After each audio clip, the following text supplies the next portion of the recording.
On the spot news media, we got the latest news. We don't care about the views, we just representing right. Put local news internationally every night. On the spot, wave that Jamaican flag from left to right. Let's get it right, y'all know the type. We ain't dealing with the hype. We make it take flight. Yeah, man, my viewers and subscribers, what go on? A blessed and wonderful Thursday evening to each and every person out there tuning into On The Spot News Media.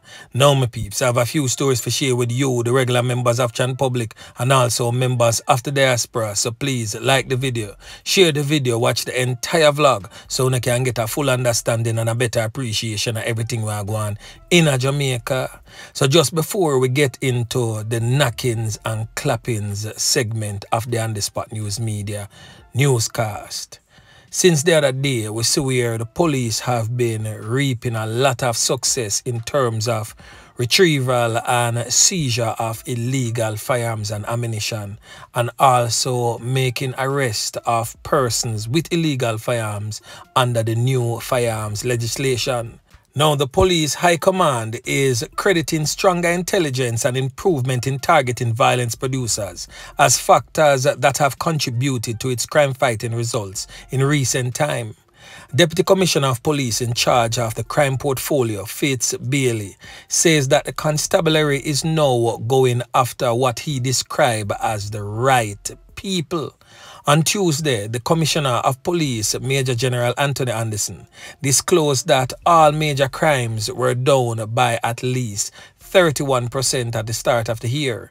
So we're going to hear from the Deputy Commissioner of Police in charge of the crime portfolio, Fitzroy, as he weighs in on our national crime report. Listen. There's also what I consider the ability and improvement in the ability to be targeted the right people without inconvenience in law-abiding citizens. So our targeted approach to policing has improved. We are getting greater intelligence packages, and it is manifested in some of our results, even in terms of recovering of firearms. So there are a number of things that we are doing to resulted in the changes that we can't now ignore the fact that some significant gangsters that I would call serial killers were actually arrested and are in custody.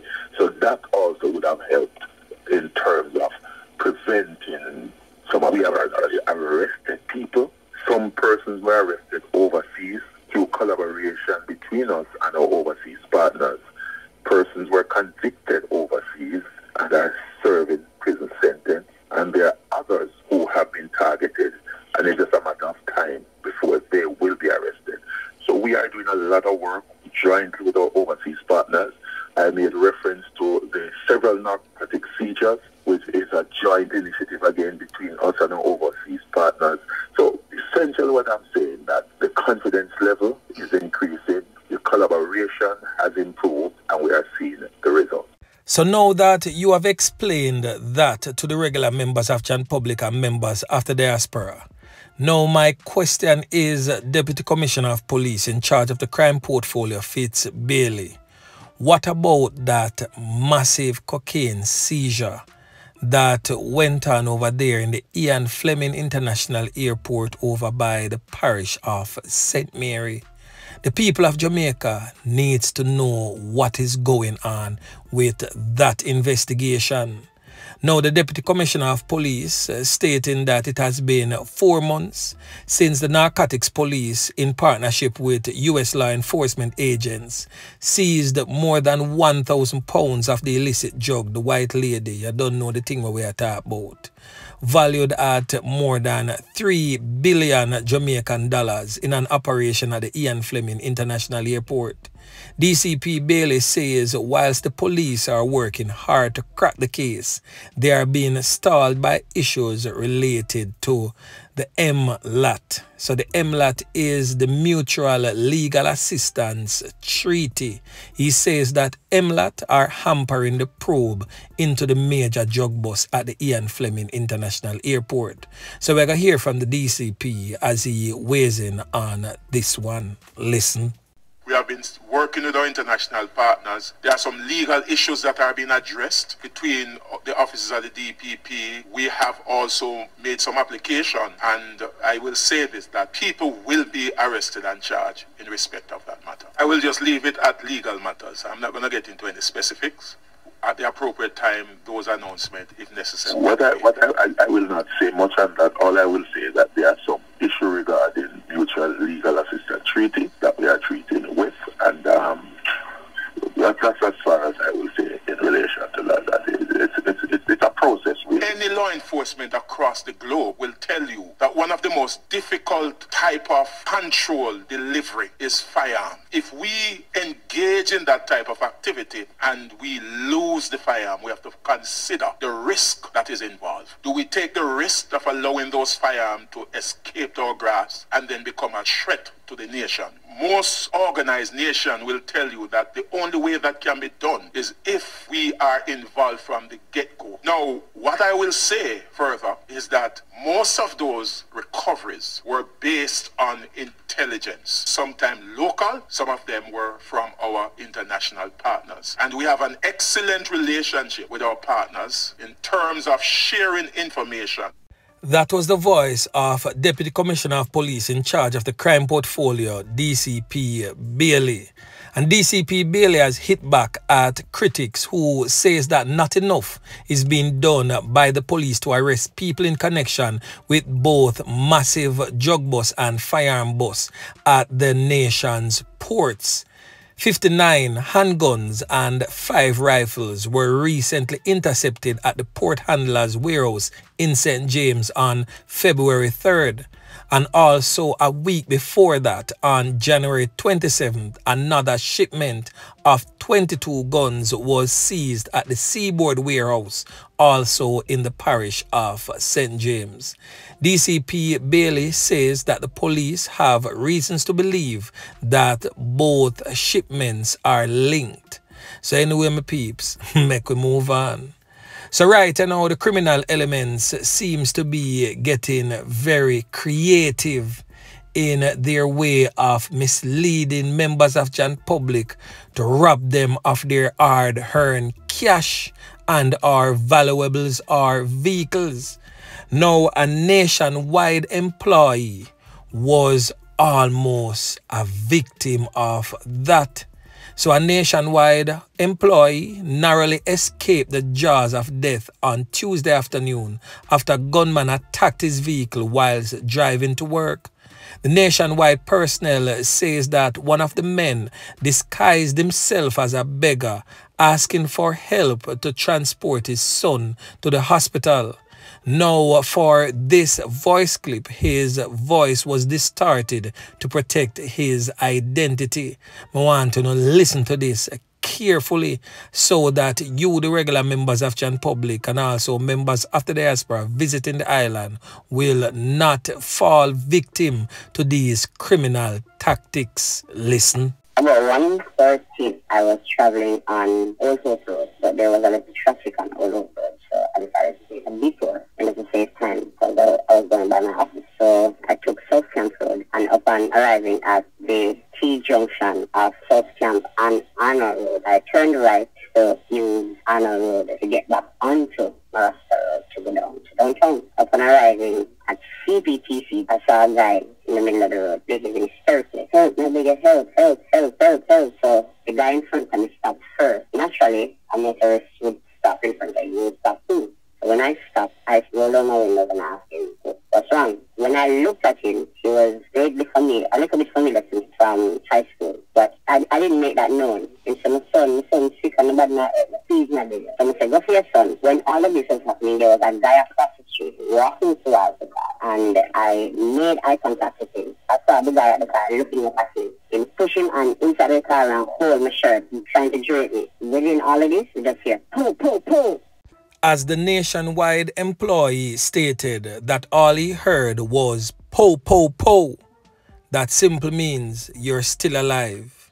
You know the good thing about hearing gunshot, only a man who is alive can hear it. So once you hear it, that simply means you're still among the land of the living. So we most definitely have to give thanks that he is still here. Now, the Nationwide personnel stated that he drove off in panic. He says that he got several cuts and bruises as his car windows was shattered from the bullets. He reported the incident to the Crossroads police station. Now, head of the St. Andrews Central Police Division, Senior Superintendent Marlon Nesbeth, confirmed the details of the incident. Listen. The details of it is that he was driving his car along Arnold Road about 1:30 p.m. When he saw someone who he knew before, he stopped on the request of the person. A dialogue between them didn't go in a pleasant way, so he attempted to leave the person, accosted him. He managed to go into his vehicle, and subsequently to that, he reported that gunshots were fired on the vehicle. There's damage to his vehicle, which is a Nissan Note motor car, and the matter is being investigated from our detectives at Harper Tree. To ascertain the veracity of the report, and to uncover any other background to it as we pursue possibly a perpetrator and possibly a crime, as reported. That was the voice of Marlon Nesbeth, head of the St. Andrews Central Police Division. Now, over there in the neighboring Kingston Western Police Division, a Denham Town man who was reportedly abducted from his home was found riddled with bullets all over his body in an open lot off Spanish Town Road in Kingston this morning. The deceased man has since been identified as 45-year-old Fitzroy Davidson, otherwise called Peter, an employee of the cement company of Jamaica. Reports from the police that on Wednesday night, Mr. Davidson was at home on Little King Street in Denham Town when criminal elements, the old dirty corner boy, them invaded his house and abducted him. Now, the police report stated that a search for Davidson was launched by family members.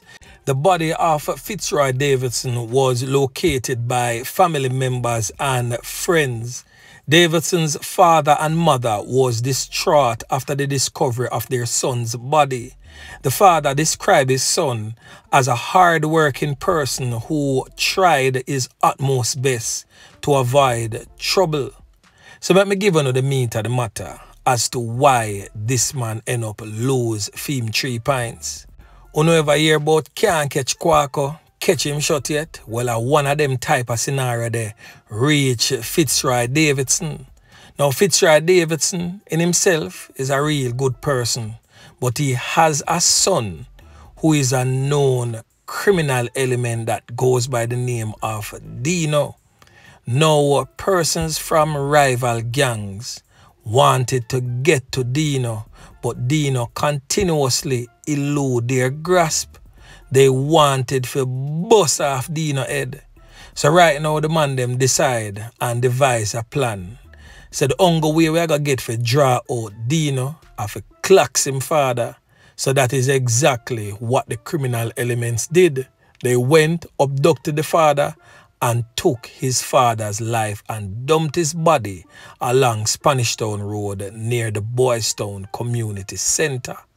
Now, this in itself, I got draw out Deno because now him father lose him life, so you know say him I go come out of hiding wherever he is, and this just may present the opportunity for the other criminal elements for nyam him food. But guess what? I'm pretty sure before Deno lights goes out, he will create some serious damage before they can get to him. So my peeps, living in and around the Little King Street area, the Shooters Hill general area of Denham Town, be aware as this new war is on. Yeah, man. So we're going to flick it over there in the parish that is dubbed as the Garden Parish. You know, don't know, so from we said that, at the parish of Senton, we attack. Now, a home invasion took place over there in a section of Senton known as Steertown Wednesday morning, where a man ended up losing 3 pints as a portion of knockings and clappings rang out in his house, and he fell victim to the hands of these criminal elements. Now, the man presently on your screen has since been identified as the deceased man, known as Kimani Letman, otherwise known as Skibbo, in the area of Steertown. Now, it is believed that the armed criminals went to his house sometime around 2 a.m. in the wee hours of the morning and kicked in his door.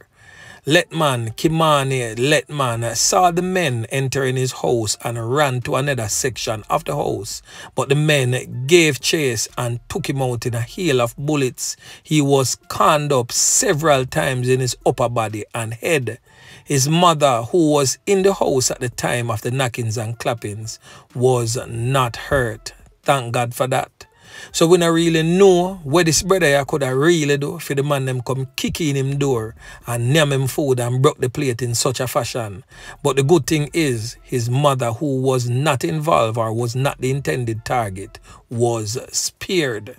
Now over there in the parish of Manchester, we have seen where the police in Manchester have been making some efforts to clamp down on the mass crime and violence that has been perpetrated in that particular police division. Now a total of 20 people was taken into police custody following raids, including a pre-dawn operation in Mandeville in search of human trafficking, shooting and murder suspects on Thursday.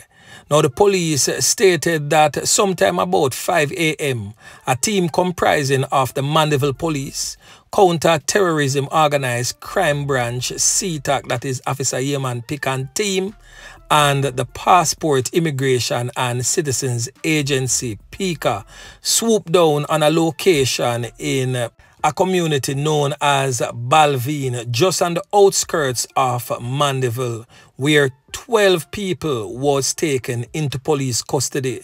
The source also stated that the authorities arrested the individuals in relation to an alleged human trafficking operation being operated in that particular space. Hours later, just about 8:30 a.m., police raided an apartment on Rosedale Drive, where 8 persons, including 2 men that was listed as persons of interest for murders and shooting incidents in Clarendon, were arrested. A woman is among those detained. The police are also searching for a group of men who ran from the apartment. So now, my peeps, anyone will see them criminal elements, they will take with them body when time them say the squaddy. Give them up so that we can save them from themselves and save them from hurting anybody. Yeah, man, me I tell you. So right now, my peeps, remember to like, share, subscribe to the channel. Stay tuned to On The Spot News Media as I continue to bring you fresh news and updates in subsequent newscast. On The Spot News Media. Yeah, man.